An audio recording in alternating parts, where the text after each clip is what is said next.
My name is Max Moore.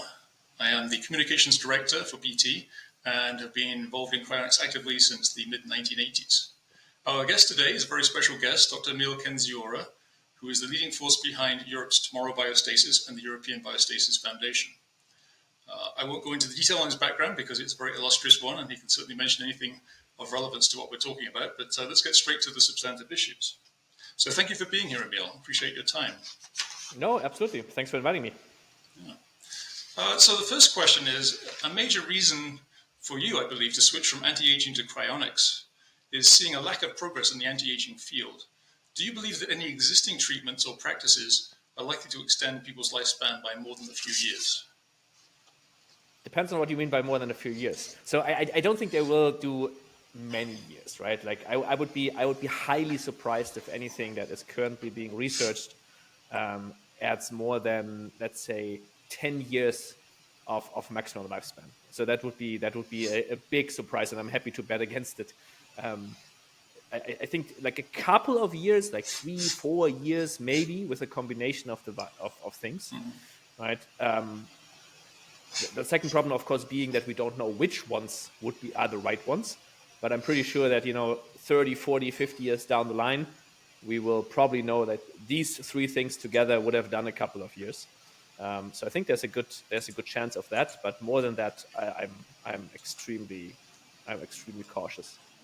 Okay, so we're on the same page with that. As you know, my cryonics is Plan A stuff. I think we're on the same page that we've been involved in this for a long time, not seeing the progress we'd like. So that makes biostasis especially important. Right. Okay, so to get down to specifics about the organization, probably most people know that Tomorrow Biostasis is based in Switzerland and Germany, depending on whether you want the facility or the office, and is expanding throughout Europe and has other plans. So can you tell us in what ways Tomorrow Biostasis is different from other cryonic service organizations in terms of offerings, capabilities, research, and so on? Yeah, so there's a couple of things. So by and large, of course, the fundamental value proposition is the same, right? Cryopreservation, human cryopreservation. Then in detail, there's a couple of different things. So one of the things where from day one, what we wanted to improve is the ease of signing up for cryopreservation, right? So for me, signing up with Alcor back in the day, for me as a German citizen, was very difficult. Took a long time, right? You really needed to have like strong conviction to push through all the paper contracts and so on. So when we started out, we thought there's probably a large amount of people out there who would sign up if just the hurdle would be slightly less, right? Where you can do it on a weekend, or you can do it in a day, or even half a day or a couple of hours. So one of the things where we fundamentally differ is that you can sign up with us again in a couple of minutes by now, right? Initial steps at least, right? It's all online. You sign digitally, right? You can have your cryopreservation contract with like an authorized signature online. You can fill all your insurance forms online. We work with one large insurance company that if you so choose, you can use that insurance company to have your cryopreservation funding in place, and so on. So everything is integrated into one step. And then the other main thing that we only do whole body field cryopreservation. So we do the whole procedure in the field remotely wherever the patient dies in our mobile operating rooms. We also do brain preservation, but the procedure is the same in both cases. And then there's a couple of additional details, at least in the field. We always do a perfusion via median stenotomy, right? Even though this is done in certain circumstances by other teams as well, we always do it. It's our standard procedure, and so on and so on. And of course, then initially we started in Europe, and in Europe we for a long time, and still am, we're the only organization that has teams on site in Europe, right? So there's a large range of differences that puts us apart. Would you like to follow a little bit, for those who are not familiar, you talked about doing brain only. Alcor, of course, does neuro. How does what you do differ from that, and why? Yeah, so initially we started out by just doing whole body preservation. So this was our standard and the only thing we offered. We added on neuropreservation because one of the pet peeves that we have is that cryopreservation, unfortunately, it's affordable for a good amount of people, but it's not affordable for everybody, right? So we would like to bring the price down over time, and we added brain preservation because for the time being, it is the only thing where we can reduce the price right now quite relevantly. We decided in the end for brain. So when Alco, of course, speaks about neuropreservation, it's basically the head. We do brain preservation only for two reasons. A, since the volume of a brain is even smaller than a head, so you can reduce the price further. And second reason here would be from a public communication standpoint, the Futurama head in a jar kind of thing. For if you want to broaden the appeal into groups that have not been involved in cryopreservation cryonics for the last 20 years, right? If it's new people coming into the field, a head in a jar is significantly weirder than a whole body or a brain. So a bit from a communication standpoint, it has the added benefit, even though this was not the main reason, to just say, yeah, we do brain preservation, just like a brain biobank, right? Which is very accepted by everybody. Because it's curious that there does seem to be a big difference that the head, I guess, has connotations of the guillotine, and whereas the brain only seems like more of a science fictional thing. So I think it does make a difference. Indeed. Yeah. And when I was at Alcor, we had one case where we actually removed the brain. That was a special case, Dr. Stephen Coles, and it was actually quite difficult. I think it was after we'd done the perfusion, and we had a pathologist there, but he said it was quite difficult. But I believe you have a different approach to removing the brain. So maybe you could talk about that and how you also protect the brain in storage. Right. So when we do brain preservation, the procedure for whole body and brain is exactly the same. Same type of perfusion, so median sternotomy, aorta perfusion, and so on. Everything is the same, except for then in the very end, the brain is being extracted for long-term storage. So since at that point you have, and we do the procedure, it's called an anterior-posterior approach, where it's a certain type of, there's different types of how the brain can be extracted. In pathology, you usually do a bit more of a rough procedure, where if we want to go into details, where basically you just you cut the skull and then you kind of take the brain out from the front and then cut. We do a procedure that is an anterior-posterior procedure, as I said, which is usually done for education when you want to have like a perfectly preserved, like perfectly extracted brain for them to teach, med students, for example. So we do this procedure, which is surgically takes a bit more time, but then allows to extract the brain with less damage to the brain. And then, as anything, it's a training thing, right? So we train this procedure regularly, since it's our standard procedure. It's not something that we do once in a while. It's a standard procedure. So there's more training goes into it. And then from a storage perspective, it's very similar to any other cryopreserved, be it a human, be it neuropreservation or a brain. It has its own small pot, right? It's protected, in our case, with kind of like a wool-like structure, then a styrofoam-like material. Dacron wool? Yeah, I'm not exactly sure, but we changed that recently. I'm not sure if we're still using that, but then there's a layer of styrofoam, and then there's a metal layer. And all of these things together, so these things are not being moved around anyway, right? They're in liquid nitrogen. So from a physical damage standpoint, not much can happen here. All right. And it seems like another advantage that could be, from a public relations and family perspective, that if, I guess Catholics especially, but other people would do viewings of the body, which seems a little peculiar, but that's popular. So in your procedure, presumably, it would appear undamaged. The head, or the body. Yeah, there's gonna be some some cuts, right, like on the front of the head as well, basically here above the eye line. But if you suture them well, you still can make it so that it's presentable. Like, even though open caskets, at least in the area where we are very, very, very rare. So it's not usually, it has never been a problem so far, and probably will not be an issue often, but in theory, you could still do it. Yeah, I think those are probably going out of style. It seems like more of a Catholic kind of thing. And Right, right. yeah. I just want to say about the easy sign-up procedure, which we'll come back to a little bit, and the lower-cost neuro procedure. These things are important because the barriers to entry that people impose for themselves and that the industry imposes are pretty high. We complain about slow growth, so I think the fact that you're making that as easy as possible is certainly very important. Before we go on to talk about your possible expansion plans, maybe you could say a little bit more about your capabilities in terms of your emergency vehicles, your coverage in Europe right now, response times, that kind of thing. Right. So we started out when we launched. We said we only want to cover areas where we can provide good quality of preservation. So Tomorrow Bio is not a worldwide company in regards to that. We do not allow worldwide signups. We cover worldwide. So if someone dies on vacation, we would still pick them up, of course. But we want to have a high concentration in a relatively small geographical area of members, and then in turn also cases. So we started in Europe. We by now cover all of Europe, and now we're expanding, and happy to discuss this, of course, more in detail as well. We have in Europe now 3 teams, or with 3 ambulances. So 2 of those are based in Berlin.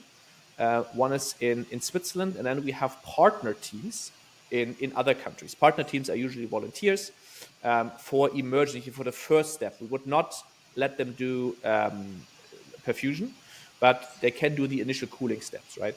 And we're always happy to train them. So there's activity in Italy, in France, in the Nordics, in the Netherlands, and so on, where in an ideal case, we dispatch one of our mobile operating rooms to a patient. That would then be, in most cases, we dispatch the Berlin teams.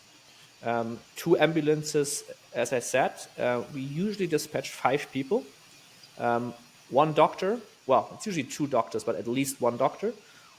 One lead of the team, which is a doctor, then 1 assistant / also assistant surgeon, which is usually also a doctor, then 1 perfusionist, 1 support in the vehicle, and then 1 extra support for, for eventualities. So we bring two ambulances. Both are fully equipped for whole body field cryoprotection. We do dispatch 2 ambulances because you never know. A car might get into, it might be a car crash, a car might break down, something might break. You never know. We want to be sure that then, if for these eventualities we're ready. And since we want to anyway bring 5 people, we usually bring 2 teams. In short notice cases, of course, we also have flight kits. So then a team flies to the patient, while the local support team can support with initial cooling, while then the professional team is on the way. As I said, all these ambulances are equipped for whole body field cryoprotection. So they have all the stabilization equipment in it. They have all the perfusion equipment in it. They have all the cool down equipment, everything that you need to do the full perfusion with the cryoprotective agent, and then cool down to around -80 degrees Celsius with dry ice. And then while that is happening, you would already be on the way to Switzerland. It's very impressive, the level of sophistication and development, the multiple vehicles, the teams. Maybe a question from the audience: how do you manage to do that when it's taken Alcor maybe decades to get to its stage, and you're already apparently more advanced than that, have more capabilities? How could you do that with so few early members? How can you afford to actually pay the staff and buy these ambulances? So ambulances are surprisingly cheap. Like, they're not that expensive. I think there's 2 main parts. First, I think we've gotten relatively good. We have in-house engineers, right? We have in-house medical teams. We have in-house surgeons, right? So all of those on a per case basis are significantly more affordable than if you work with contract surgeons and so on, for example.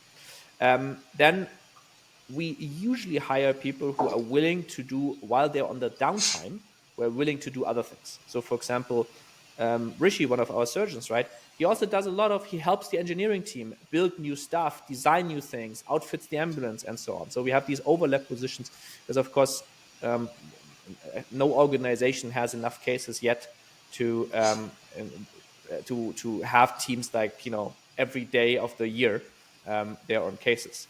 So I think that's one factor. And then on the other side, I've built and run and then sold some tech companies before starting this thing.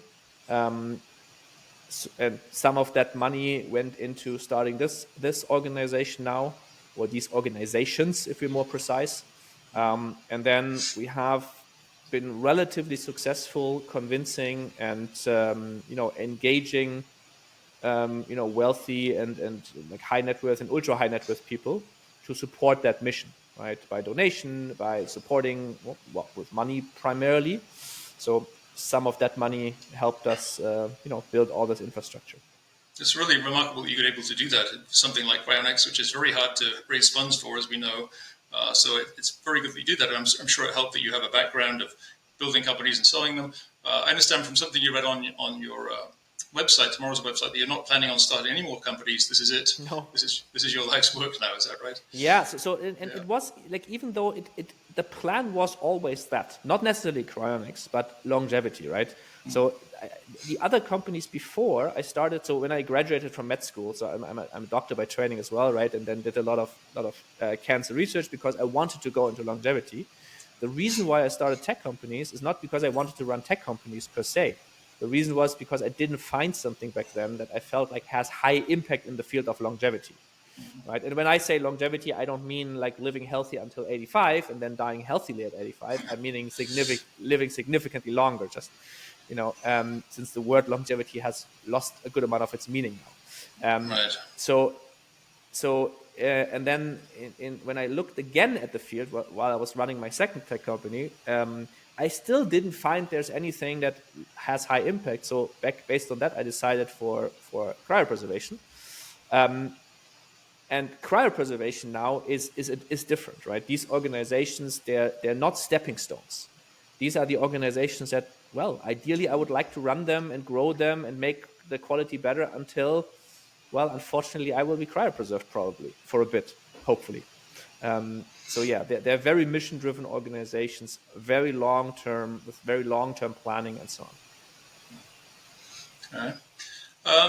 In the USA, we've had a number of organizations. We've had Alcor around since 1972, Cryonics Institute since 1976, and there's a few others that have tried to start up. In my view, and I have to give a disclaimer, I've been a member of Alcor since 1986 and was running the organization for almost a decade. But still, from my inside knowledge, I know that Alcor needs some competition at the very least. And I think it'd be very good to have more choices in the United States. So do you have plans to expand into the United States, and how quickly and what kind of coverage we'll be talking about? Yeah, we do. And to be fair, we would even like some more competition, right? Because cryopreservation is not at a size yet where competition against the other organization is the main factor. The main factor is market education, right? Finding and learning how you even present this topic to people who have not thought about it for 10 years, right? So even we in Europe would like to have some more competition. So we started in Europe, as I said initially, because we didn't see there's a way of how we can cover the world with good quality. But now, since we have Europe pretty much well set up, for a couple of, now for longer, we had the plan to start in the US at some point and then go into other regions of the world. But of course, the US is the most advanced market in that field. From compared to other regions, most market education has already been done there. So I think it was a logical next step. And now we're launching in the US. We have, in fact, with a soft launch, launched in the US. So people in the US can now sign up, at least in certain states. And of course, there will be bigger announcement. We're collaborating there with a local organizations in the US to have teams on site. So everything, it will be basically the same. You do whole body field cryoprotection on site. And then once you've done that, then you have time and you would ship to Switzerland. Currently, we only have Switzerland storage, even though in the long run, the goal is to have multiple storage locations all over the world. And then the US, of course, would be a good second location for another storage location. Right. But with economies of scale, you don't want to have a second building right now. Like even for alcohol, it's been around for half a decade, half a century. One is plenty right now. Yeah. No, like even when we started Tomorrow and EBF, initially we thought like building a storage location is not really the thing that you need. You just need it because everybody wants to look at it, right? Everybody wants to know that you have it. But so we will. This is more like a long-term thing. We will, for a very good amount of time, apart from if there's some opportunistic, opportunities. Otherwise, we will focus on the procedures on SST for a good amount of time. Do you think we've only tapped a very small part of the US market at this point? And how do you think you can reach beyond the current limits? Because, we've been trying obviously for a long time and there's been limited success. It's been a pretty slow growth. Do you think you can reach new people more effectively? And how would you do that? We know that we reach new people in Europe. So we would initially just adapt our communications and outreach strategies that we've learned to do in Europe. We would expand them to the US, right? Just to give you a ballpark, right? I mean, we've been doing this now. Well, the organization has been around for a couple of years, but last year, 2023, was the first time when we did a case, right? We did, of course, training cases and so on, but the first time was the first half of 2023, where we did our first real cryopreservation that also went into storage in the end, right? And we started signing up members 2022, right? Or like that region. And now we have like north of 600 members, right? And you have four cases at present, is that right? We have a couple of more by now. So we always release them on an annual basis. We have like 6, 7 now. One still like not fully done, but incoming. But presumably these are mostly last-minute cases. It seems like 2. Yeah. Unless you have very old members, it wouldn't be going that fast. No, we don't. We in fact have very young members. So our average member is somewhere between 35 and 40, right? So it's usually people who last minute in regards to that they know that they're going to die when they come to us, when they find us. On the membership basis, so in a good month, right, we grow with like we have like a net growth of 20 to 30, even more members per month, right? So and these are not, we of course we know some people who switch from Alco or OCI and so on to us, but that's a very small minority. Most people who sign up with us, they're either people who 5 years ago decided that they should do this at some point, that they should at some point sign up, and now they, we just, in quotation marks, push them over this last, let's now do it on the weekend kind of threshold. Or it is members who even are coming, who have known this topic from science fiction movies, but were never aware that this is something that you can actually do, right? So I don't know what the numbers are, but very, very few people switch over from other organizations. So most of those members are, they're new members. It'll be interesting to see how that works out in the US, because you're presumably talking about Europe right now, since you're just barely starting in the US. It'll be very interesting to see how many people in the US switch. There's always people grumbling, but what would actually draw people, do you think, to switch from one of the existing organizations to Tomorrow Biostasis? Yeah. So we're not primarily going for people who want to switch. Of course, if someone wants to switch, that's totally fine. But this is not our primary goal. Quite the opposite. We want the other organizations to also be successful and so on, because the field is small enough. So we're mostly going to go for people who know the topic, who might want to do it, but who've never gotten around to do it. If people switch over, I think whole body field cryoprotection is a good reason. I think, if someone wants to switch, I would argue that the quality data that we have released last year from the 2023 cases looks very good, like CT-based quality data. We'll come to that as well, yeah. Okay, sure. Yeah, so that might be a reason to switch. But by and large, this is not something that we want to go after or will go after. Right. Okay, so grow the market rather than take over the market. Yeah, the market, so to make cryopreservation work, meaning that there's enough money to do revival research and so on in the field, right? Let's say I would Tomorrow Bio would collect all the other members from all organizations worldwide, right? Then we would get to somewhere around 5,000 members. maybe 5,500 by now. But these are not numbers that makes what I want to do possible, right? Like put real serious money into research. For that, you need 10, 20, 30,000 members worldwide, right? So our focus is, and I think the focus of every organization should be, how can we communicate a topic in a way where people who have not gotten around to do it now say, okay, now I do it. Because the field needs to pretty much 10x to then be large enough to put serious money into research. Yeah, as you mentioned, there are people out there. It still surprises me because I've talked about this so much for so many years, but there are still people out there who have never heard about this, or they vaguely thought, "Oh, that's something from a science fiction movie, isn't it?" So even getting to that first step of this is a real thing, even that's a big step. Let alone maybe the repeat messaging you may need. Yeah, I feel like I give like 2 interviews every week. And then I meet at some, I don't know, tech conferences or so, and I talk to people like who are super like deep in tech, right, and well informed. They're like, "Wow, this is possible." So there's still a lot of market education to be done. Yeah. Let's see. Okay, so we talked about the ease of sign up, which is obviously a good thing in itself. But some might argue that by making the sign-up process easier by bundling it with term life insurance, that might come at the cost of long-term funding issues, obviously because term insurance is just for a limited term. How are you planning to deal with that to make sure people don't drop out later on? Yeah, so our insurance can also do whole life, right? So term life is just a choice. They can choose between whole life and term life. So both is possible. There is a specific problem in Germany with German whole life insurances. And that's the reason why we in Germany have a bit more a bias towards term life. But this is a Germany or Europe in this specific insurance bias. In other insurances, this would not be an issue. The reason for that is whole life insurances in Germany, with the partner that we work with, they need to invest in very, very, very low risk assets.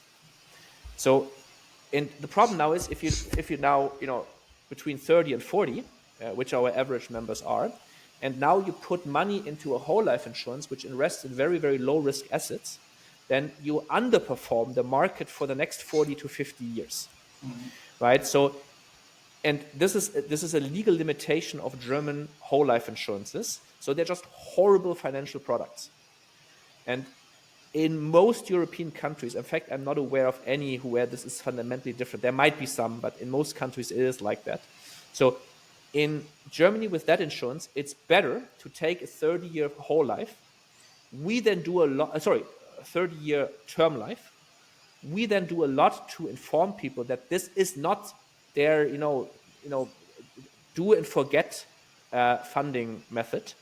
We have in our CRM, we have like multiple markers when we ping people like 20 years, 10 years before their term life runs out to add another funding method. So it's much better to take term life in Germany. And now, of course, unfortunately, it comes down to personal responsibility. Put the rest of the money in some, robo-advisor or ETF or something. And the other thing is in the US, when you sign up in the US with us, we actively advise you to not use the insurance, our insurance partner. It's better in the US to take a standard US, universal health, universal life, index universal life. Yeah. For example, it's a much better financial product, and we would strongly advise, you can still use ours if you want to, but we would strongly advise to not do that. In Germany, for the time being, and in Europe, there is unfortunately not a better solution. So it's just term and whole life, and there's no universal life of any kind. No, it doesn't exist because there is like some laws that insurances need to be super, super, super safe. And technically speaking, if you in what universal index that they invest in the market, right? Technically, there could be, even though I'm not aware that this has ever happened, or at least not recently. There's a bit higher risk. So that's unfortunately the reason. So for our current members, we take the approach A, making sure they understand, and B, then have multiple touch points over their membership duration to make sure that they think about it and put other funding in place.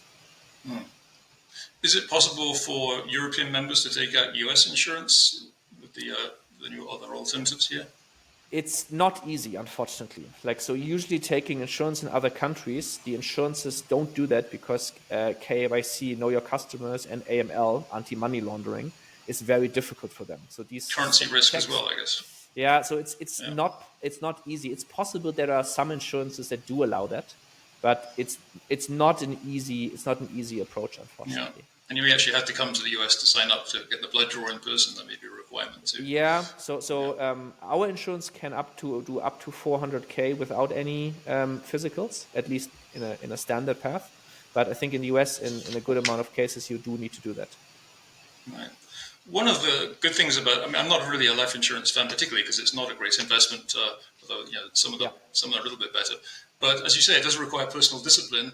But also, there's another point that's actually in favor of insurance, at least in the US. It may not be the same there, which is that it is bankruptcy proof. So if you're building up your savings, you go bankrupt, that's all wiped out, but you can maintain your insurance policy. So that's something in favor. Does that work the same way in Europe? Yeah. Yeah. Yeah. So there it's are probably some advantages in that regard. Yeah. So a good strategy really is to get, well, if you start off with term, plan to switch to whole life, or if you can get US Universal Life, and to keep building that up. Because one thing we found, what we found at Alcor, for instance, is people are very bad at inflation planning. They act as if inflation doesn't exist. They sign up and say, well, when I signed up, it was $120,000. How dare you say I have to pay $200,000? Well, prices go up. It's just unrealistic to expect that price to stay the same. So apart from reaching out to people at various stages, as you mentioned, which is certainly a good idea, I think a strong message is that you have to plan for inflation, and maybe giving people that inflation planner that if we assume 2% or 3%, you have to do this. Of course, if they're investing on their own, that's less of an issue because they should hopefully be doing a bit better than inflation. Right. No, like overfunding makes a lot of sense, right? Everybody should overfund their insurance a good amount even.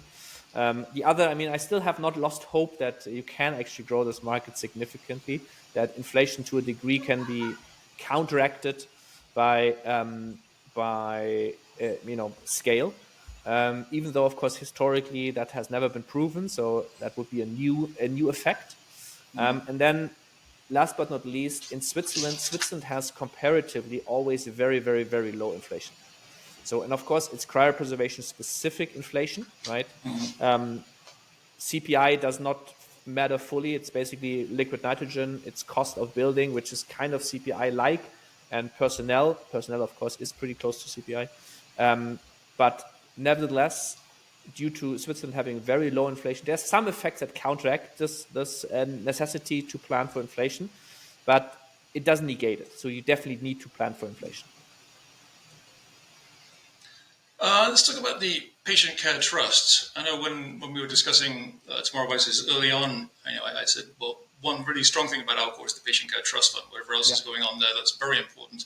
And nobody else has actually ever had that until now. So tell us about Tomorrow's trust fund, patient care trust, and how it's similar or different from Alcor's. Yeah, like a patient care trust is, I think, an absolute necessity. Like this, every organization should have that, right? So I think this is really important. And so our structure works very simple, like on a high level. So basically, there's three organizations, right? When you speak of Tomorrow, right, or Tomorrow European Biostasis Foundation, it's three organizations. It's Tomorrow Bio here, based in Berlin. It's the European Biostasis Foundation, and it's the Patient Care Foundation. And now, so kind of like it's a bit of a different mixing and matching who does what compared to other organizations. So Tomorrow does all the communication, all the contracts, and it has all the medical teams. The European Biostasis Foundation owns the building and does research funding, and the Patient Care Foundation just does money management and is the legal guardian of cryopreserved patients. Now, the general setup, I think, is similar-ish. Again, with a bit of mixing and matching, like different organizations do different things. Now, the Patient Care Foundation is a Swiss-based foundation. Has a specific tax ruling that it doesn't need to tax money that it gets. Can invest it and so on. It needs to just pay some taxes on the investment. Then by and large, it's the same general idea. The patient care trust decides, if Switzerland ever becomes unstable, it could decide to move all patients to somewhere else. The one thing that's, I think, a bit different, the patient care trust has a very long list of very, very strict rules of who you need to be and what you have needed to do prior to be eligible to be a board member of that patient care foundation, right? Because in the end, these foundations, they win or lose due to two factors. How are their governance statutes structured, and who are the people who execute that governance? Right. And both of these things are like, I wanted to have really, really, really strict rules. So basically, like, it's stuff like you need to have been involved in the field for many, many years. Otherwise, you're not allowed to be elected there, and so on. So a long list of rules. Yeah, but I think generally the concept is similarish. One of the rules that Alcor had was that, I can't remember what the percentage is now, a certain percentage of the directors of the PCT had to have relatives or loved ones who are cryopreserved. Now, obviously, that's not feasible for you at this point because you don't have enough patients. But is that kind of a guardrail that you would consider in the future? Yeah. So when we go a bit into the detail of the patient care foundation, it has kind of two governance bodies. It has a management body and it has a kind of like a board-like body.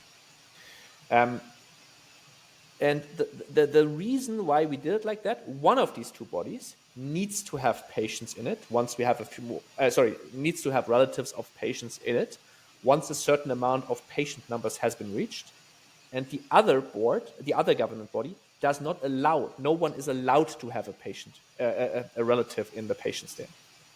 And now, of course, we're thinking it's very detailed game theoretical considerations. What's ideal here, right? The idea is that technically, under certain circumstances, having a relative in the patient can be a downside. Because now, in emergency situations, there could be circumstances where the board member that has a relative in it would prioritize the cryopreserved relative over the other people. In other such circumstances, it is an upside, right? Because you really care that everybody and everything is stable. So we have these two government bodies that kind of control each other to a degree and mitigate that risk and kind of try to get the best of both worlds here. So we do have that in a part. I'm not sure how that would work. That if someone would prioritize their own relative, because you can't really just pull one person out, right? You'd be moving everybody at once. But. No, you can, right? Let's say Switzerland, for whatever reason, is geopolitically unstable now, and the Patient Care Foundation decides that every cryopreserved patient now needs to be moved in an emergency procedure to another country, right? And now, like, someone goes first, like some doer is transported first, right? Right, it wouldn't be like we only move that relative and nobody else. But yeah, obviously it could affect. No. But there are emergency situations. Let's say, I don't know, for whatever reason, like wherever you have your storage facility, no liquid nitrogen can be produced anymore, right? Or you could think of very, very unique emergency situations where there is some order of moving and where there's a chance that whoever is the last patient to be moved might not make the cutoff, right? So there could be these situations, and like cryopreservation and building a governance for these kinds of things is thinking about a lot of very low probability eventualities. So in these very low probability eventualities, and I'm not saying there's anything where I see a reasonable chance that any of those would become reality anytime soon, right? In those circumstances, I think you can improve governance a bit by having that structure that we've built. Well, it's certainly good to have that kind of foresight and advanced planning. As you say, when you're talking about long periods of time, unlikely events become more likely. So if you're going to be around for 50, maybe 100 years, things where you say, oh, that's not likely to happen, it's not worth bothering with, become worth bothering with. Yeah. No, absolutely. Okay, when people apply for a job, they usually ask to say what mistake they've made and how they would fix it. So let me do something a little bit like that. What are Tomorrow Biostasis' biggest flaws and deficiencies, and if you have any, and what plans or actions do you have to mitigate them, if any? I mean, in the past, what are our biggest flaws?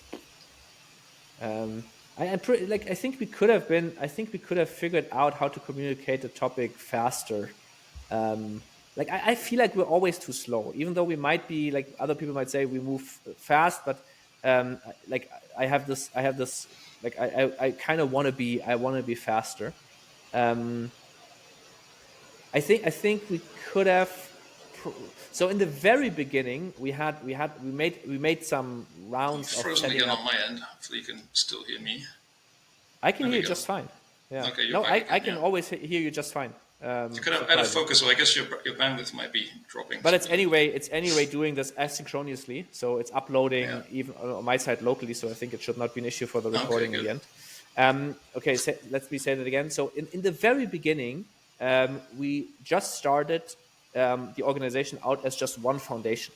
It was just one non-profit foundation in Switzerland, and then all the structure. So we could have been a bit faster on building our structure that we have now. I think the structure now is pretty good. And what do we do to mitigate? I don't know, like get feedback from the field, right? I think in close contact with everybody, both from research and so on, who is in the field. I don't know. I think we're pretty fast in fixing mistakes, so things that we can improve. I think we're pretty fast in that regard. Well, I think you're pretty fast overall. I mean, compared to the way the industry moves, which is generally very slowly and seems to have slowed down, at least in the United States, in terms of new procedures and improvements, you're moving pretty fast. So, I think one of the biggest weaknesses will be, and it's not really a weakness in your case because you were able to raise a lot of money, but obviously the weakness in some sense is the number of members, but that's rapidly growing. So eventually that will be a strength, hopefully, rather than the weakness. No, I think members is going to grow pretty fast. I think we're going to lag for a good amount of time for patients, right? Just because of the age difference of our members, like we're not going to have like 100, 200 patients in the next year, right? We're probably going to need a couple of years to catch up in that regard. Even though we have a lot of requests from these last minute cases now, so it might be faster than I think, but that I assume will take a bit longer. One very important bit of talking about improving and avoiding problems. One very important thing to me is being transparent and open about procedures, having published protocols, having case reports out there, and having people discuss the case reports and be able to give feedback. Now, I think so far you've done a very good job on that. You've got case reports out promptly. You did a few months ago, you did a video review of those cases, and people would call in and discuss them, which I think is excellent. That's something that other organizations, I think, could learn from. So one part of the feedback is called CT scans, which is something, as far as I know, has never been done at CI. Maybe there's been some exceptional case. We started doing that at Alcor. Since I left there a couple of years ago, that seems to have stopped. The CT scanner we bought a few years ago doesn't seem to be operational, and for some reason they're not taking them out to the imaging lab nearby. It's pretty important. Are you doing CT scans routinely? Do you have an in-house scanner? And how are you reporting on that? Yeah, so both. So every case we do get CT scanned. We have an in-house medical grade scanner bought from a hospital supplier that is directly next to our operation room. It's like, in fact, in our operation room. So every case gets scanned post perfusion, and then it's one of our main quality metrics. It's not enough of a quality metric, though, right? So what a CT scan basically shows you is that you have gotten enough cryoprotective agent in ideal cases in every part of the brain to not allow ice crystal formation there. What a CT scan does not show you, it does not show you how the ultrastructure of that brain looks, like how the fine structure, like the cellular structure, how that looks. So going forward, we will of course continue to do CT scans because this is the most established quality metric. But we do plan to add other quality metrics, including electron microscopy for ultrastructure preservation, to check that as well. That will be a process, right? So this is not fully established yet, and how, and at least not in our facility, and I I think no one has done that before, except for in research cases. But CT scanning is very important, and so is the reports. Like we do all reports always for the prior year, all reports together, and then we host an online webinar where people can join and ask questions, and we run through them and explain how stuff has been done, and why, and what the results were, and so on, and how we mitigated problems, right? So there's always some problems, what we do to solve them problems for the next case. And then, give time for comments and questions and so on. I think it's important to have a commitment to doing this publicly as much as possible, too, obviously within the constraints of privacy and patient confidentiality, because you can do these things internally, but if you don't open this up to a wider audience outside the immediate organization, you may not get as much feedback as you need. It's easier to shut down voices within an organization. So I think having that public review is definitely very important. Absolutely. I think it's highly important. And we don't release any personal identifiable information. It's just the case data. It's just what has been done, what were the results, the graphs, the CT scans, and so on. You can do that without releasing any personal information. And you mentioned that, as you say quite correctly, the CT scans don't only tell you a certain amount. They have to show how well you've perfused, but they don't really tell you anything about the ultrastructure. So, this is something we discussed some years ago at Alcor, and it was very controversial. And of course, given typical board of directors, you can't reach agreement on this. There's people saying, well, the members will be upset if you take brain samples without permission. The contract actually says we can do that, but that hasn't been done except in the one case of Dr. Stephen Coles, who hopefully Greg will be talking about maybe at the conference in a week. We'll see. Finally publish a paper on that. That was one case where brain samples were taken, electron microscopy studies were done, and the results look, apparently, according to Greg Fay, extremely good. So is this something you'll be doing on a regular procedure? And if so, how do you reassure members who don't want bits of their brain taken out? Yeah, so I don't think you should do this without consent. So what we do, we get explicit consent from members that are okay with that, right? Of course, it's a microsample. It's very small in like neurology operations, neurosurgery operations. Microsamples are taken as well, right? So it's not crazy bad, but some people might say, I don't want this, right? Of course, you can also take them from areas that are not that important, like the spinal column and so on, to at least get some better data. So you can do a lot of things, and we have already some people who have agreed to do that, like who had no problems at all with allowing us to do that.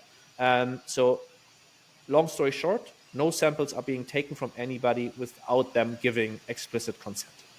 And of course, our hope would be that enough people give explicit consent to then be able to correlate these results to ischemic time, right? Because currently what you would do, the ultrastructure, you can predict the ultrastructure based on SMIX, which is the standardized measurement of ischemic exposure, which is basically means how long was the brain not exposed, didn't have the brain enough oxygen, and at what temperature.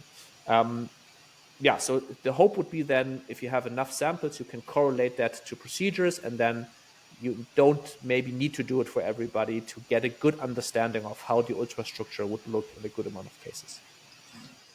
Yeah, so far, even though there's been a few hundred cases, a lot of those haven't been published. So we're really looking at a pretty small sample right now, and obviously we need a larger sample to really learn things. I think the meta-analysis project that Ashwin and Michael have done is very valuable from that point of view, but I'm not sure how much new information will be put into that. But hopefully you'll be part of that project, and we can keep updating these measures of quality. What do you say is the most promising research developments for biostasis, both in terms of improving preservation and in terms of revival? And do you think it's too soon to start thinking about revival research? No, I think it's not too soon to think about it. I still think there's a lot of significantly lower hanging fruits on the cryopreservation side of things. So I think about this topic kind of in the following way, right?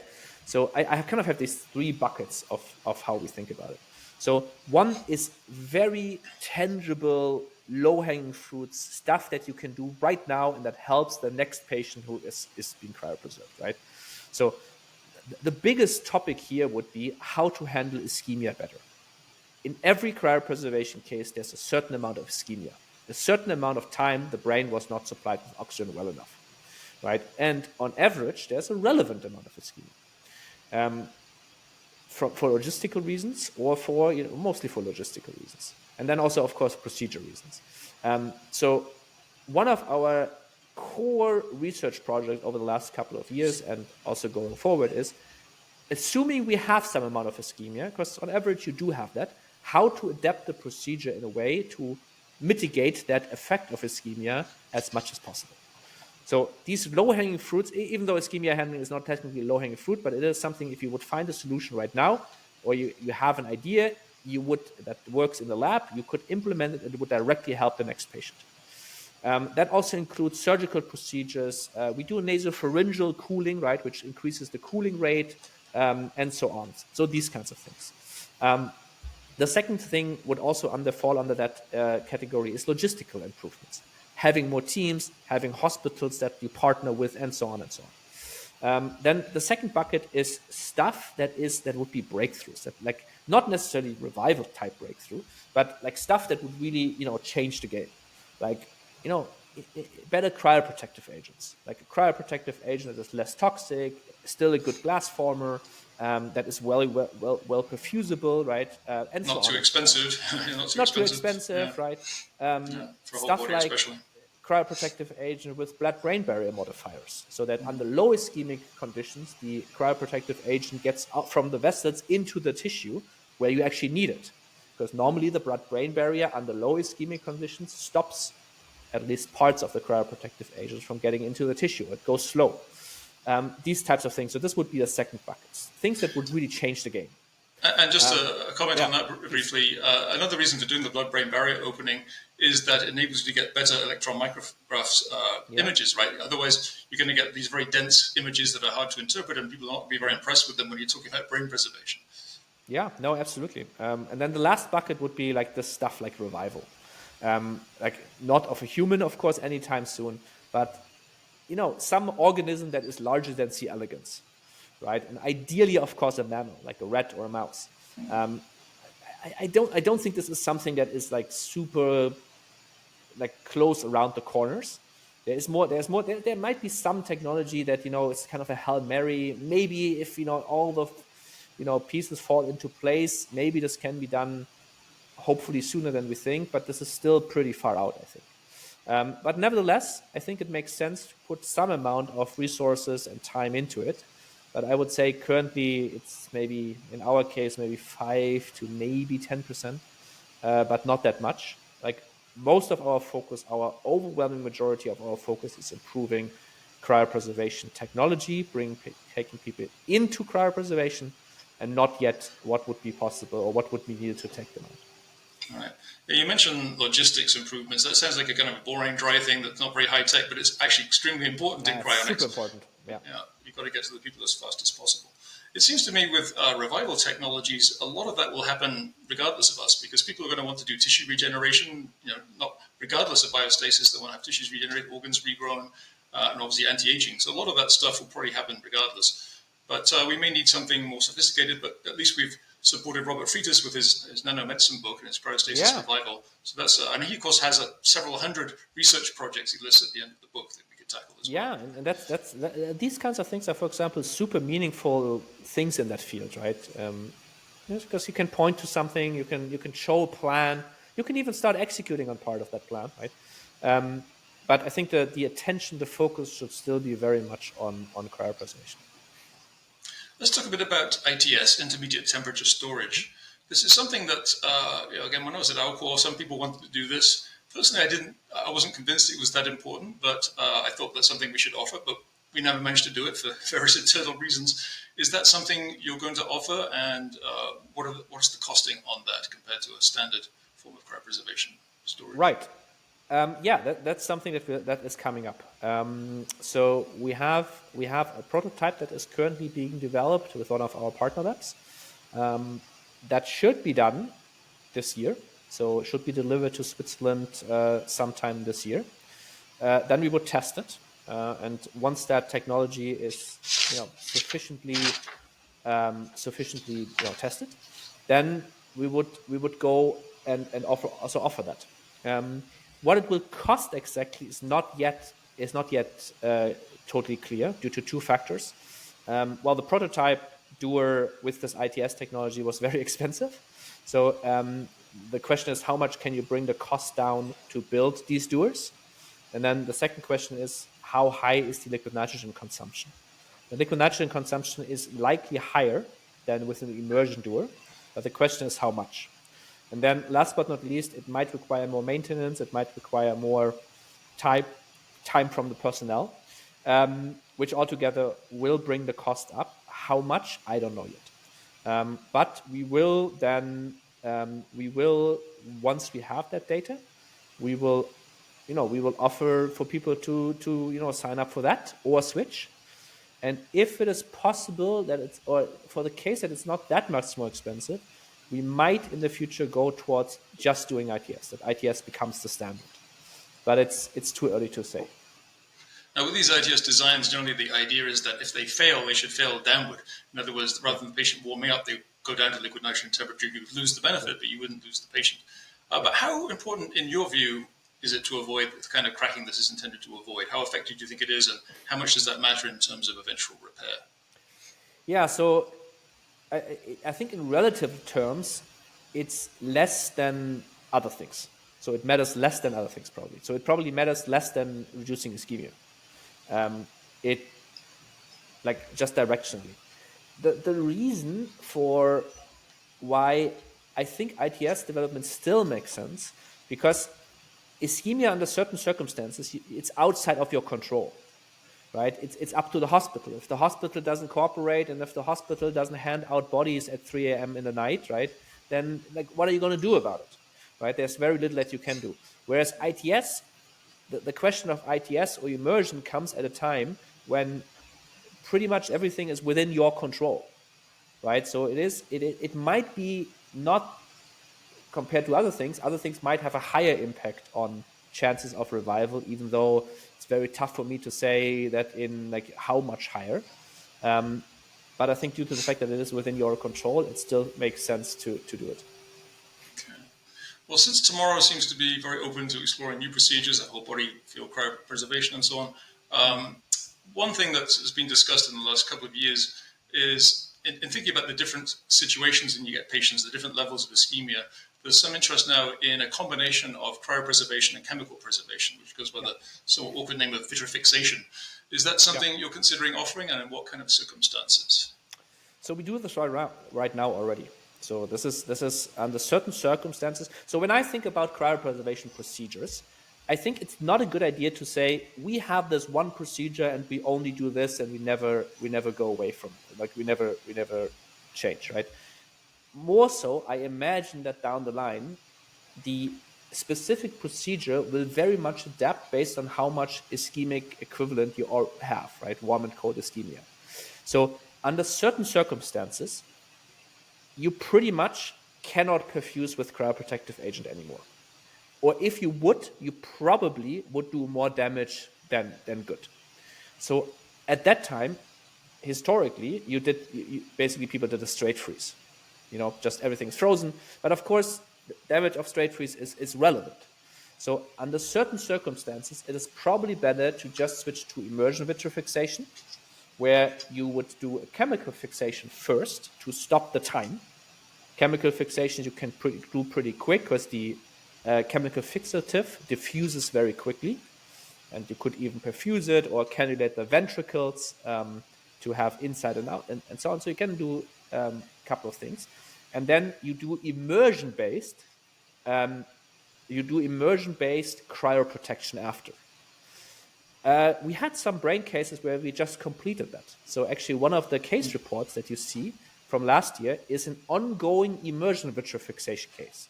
We now have the final data, which will be released soon. The case report last year was a preliminary one because the procedure was not done yet. Because the procedure, the immersion cryoprotection takes 13, like somewhere between 12 and 13 months. So it's very, very slow. But since it's already fixed, it's already chemical fixed, it doesn't matter that there's no degradation during this time, or no relevant degradation. So you can take the time. And then, of course, before you cool down, you actually need to do the cryoprotection first, because otherwise you know, the like cooling down a just fixed brain doesn't look good. Yeah, so the CT scans again look good. So what we're going to release there, it's going to look good. To be fair, here a CT scan again doesn't tell you that much. It tells you that you did the cryoprotection procedure well, but it doesn't tell you anything about what happened prior to the cryoprotection. Did you Meaning, take for example, samples? Did you take samples in no, that case for? Yeah, no. no. Okay. The reason is we originally, when we started out, we thought that will need more time to optimize based on CT scan, right? Because if the CT scan is bad, the ultrastructure is also bad. If the CT scan is good, you technically cannot say if the ultrastructure is good or bad, but the CT scan being good is a prerequisite. Right. So since we thought we need more time to optimize that, which turned out now that we're significantly faster than, like, they all look good, meaning that we did not in the past ask for consent to take samples. So no, unfortunately, we don't have samples. When I started trying to organize cryonics in England back in mid-1980s, there were just a few of us. It was pretty difficult. Nobody understood what we were doing. But we were really driven to do it because there was no organization in England. It's a long way from the United States, California in particular. Yeah. So we were driven to do it. A lot of people have tried to start local groups. Many of them have not really done well. They've kind of just become maybe talking groups. There are very few who actually get together and do regular trainings and organize themselves. So what would you say to someone who's determined to create a local cryonics organization or capability or SST capability? Can you assist them? Is there certain things you look for? Yeah. No, we're absolutely happy to. I think the one thing, and we do this in Europe, right? We do this with multiple teams, as I said in the beginning, like in the Nordics, in France, in Italy, in Poland, in like multiple locations, in Israel now as well, and so on. So we're more than happy to help and advise, and if people want to come over, everybody can come over to us, and we train them. Right? If you want to come to Berlin and have a training with us, we're more than happy. We do those regularly anyway, right? And we're happy to train you in all the procedures up to very complex stuff, but that requires then a relevant amount of time investment on the person's side. I think the main thing is, like, you need grit and tenacity and staying on it. Like there was in Europe as well. There was a lot of talk in the past, like this idea of doing something in Switzerland. I didn't start that. Like this has been around for like years and years and years. Right, we had a big meeting like 5 years ago with people from Europe and Germany and various countries, and had actually quite a detailed plan as well, but it didn't really become anything. Yeah, so the requirement is always one person who drives it forward. Mm-hmm. Like there needs to be one person, and at some point here in Germany and Europe, and I said, okay, I'm down to do it, and I can do it full time, and so on. So if there is one person in a country that says, yes, I'm willing and able to drive this forward for the next years, that's an ideal case for us to be super happy to support. And of course, it doesn't cost anything. Like if you want to be trained at us, we happily do that for free, right? And all the advice as well, under one circumstance. If there's a case that where you can help, you need to help. Right? So if there's a case close by and for whatever reason, for logistical reasons, we're not there yet, then you need to the best of your abilities, of course, like you need to help. But under those circumstances, we're more than happy to help. And yeah. When I was visiting Tomorrow 2 or 3 years ago, I'm not sure the first of the meetings you had, I remember there was a lot of interest from people in various places in Europe who said, I want to do something, I want you to help. And I remember you being very firm in saying, I'll talk to you, but only if you're serious. And so, yeah, as you say, you have to find the right person who's got the drive and intelligence to actually push this forward. Yeah, not all of these groups continued on, but some groups that were there back then, like a couple of years ago, like 2 years ago now maybe, or something like that, they're still active. So I mean, everything can always work better, but at least I'm cautiously optimistic that down the line there will be relatively well-trained teams in multiple countries in Europe, in addition to our professional teams. Now, when looking at Tomorrow, there's a strong impression that this is talking about the single person driving things. This is an Emil thing. You really started it. You're driving it forward. Your name is strongly associated with it. You do a lot of videos, which are really good at explaining things. So people might wonder, who else is on the team here? Someone specifically asked me to ask you about your co-founder, Fernando Azevedo Pinheiro, what he does on a daily basis, other people on your team. So what is the size of your team? What's the background? And what do they do Yeah. under your guidance there? Yeah. So yeah, Fernando is my co-founder. So in these kinds of organizations, in like smallish organizations, we're somewhere in the ballpark of 10 to 12 people at Tomorrow, and then EBF has mostly board members, and that's extra. Usually, you kind of you have an internal focused person and an externally focused person, right? I'm of course more the externally focused person. Fernando is more the internally focused person. So he will be. You see him in on like he's more active on Discord, right? He a lot of these emails come from him. He builds a good amount and oversees a good amount of the tech, right? So all this digital signing up stuff. We now have member logins, right? All of our members now have like member dashboards where they can log in and upload their That's a files good idea. and Yeah. download their down the line they will be able to put out videos where they can say, yeah, I really want to be cryopreserved. They can update their patient advance directive, their last wills, all of that themselves. They can change their payment, like whatever, all of that, whatever you can imagine there. So he builds that kind of stuff. He's way more in all the billing and so basically I do more the external stuff and the You do the fun stuff, and he does the boring internal details. Is that? If I need to go to do 5 interviews a week and travel to 3 different countries, it's a question of perspective. I'm sometimes very happy to just go to the office in the morning and go home at night.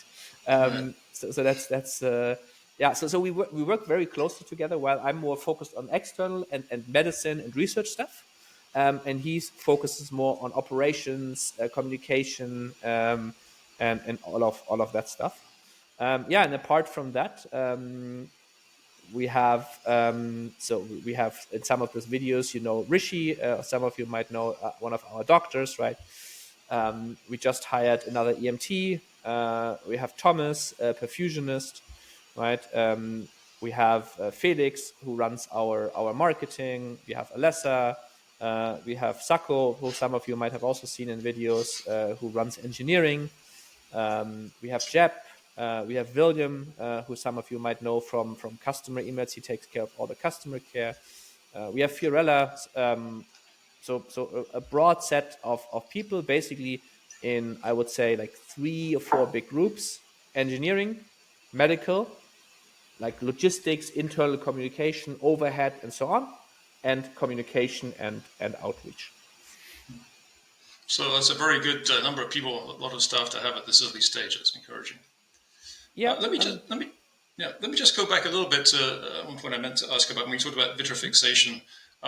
One concern has been traditionally, and it may refer to earlier forms of chemical preservation perhaps, but one concern has been that once you have that cross-linking of the molecules in place from chemical preservation, that it's basically irreversible except using more advanced technology. Would you give some thoughts on that as to whether you think to what extent that's true? Maybe it doesn't matter. Just address that concern for people. Yeah, we're just talking about people who want to be. We're not talking about people who want to be uploaded because that's not really a problem for them. We're talking about people who actually want to be revived in their original biological body. Yeah. So of course, everything I'm saying in this regard is always speculative, right? I mean, I don't know. So the point is the following. So we do immersion vitrifixation in conditions where otherwise you would do straight freezes, right? So maybe I didn't say that clearly. You cannot sign up with us to say you want to do immersion vitrifixation, right? The standard procedure under low ischemic and mid ischemic or like some amount of ischemia conditions is vitrification in our case. And then there's this middle ground where perfusion doesn't make sense anymore and you would actually do more damage under certain circumstances, where we do immersion vitrifixation. So if you wouldn't do immersion vitrifixation in those cases, you would need to go for straight freeze. So I would argue that there's a good probability that immersion vitrifixation, the cross links that you have with sufficiently advanced technology, are easier to break than to fix all the damage that straight freeze might do. And of course, again, this is directionally, this is very difficult to say, but that is the argument behind it. And I think the argument is supported by, it's never all, but I think it's by an overwhelming majority of the scientists in the field would probably agree with that. So that's why we do it. And now coming back to the question, I think the crosslinks in general can probably be broken in the future. At least you would not have all the structural damage that straight freeze does.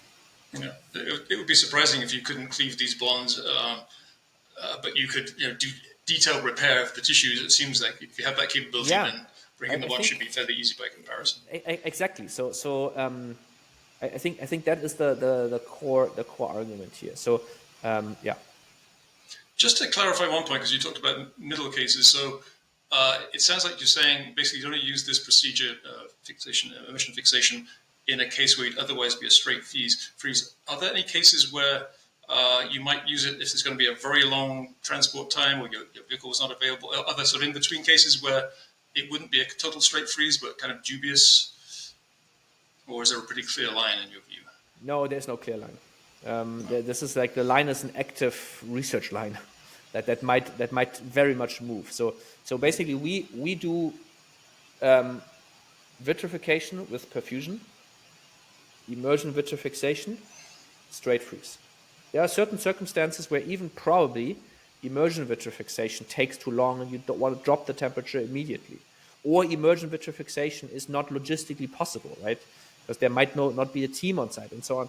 So, but and these lines, they're not clear. Unfortunately, very little things are totally clear in cryopreservation. It's such an active, it's not fully true, of course. There's things that have a very high or good supporting evidence. But a couple of things, especially these timing issues, there just aren't enough cases to really decide these timing issues with a high degree of scientific certainty. Right.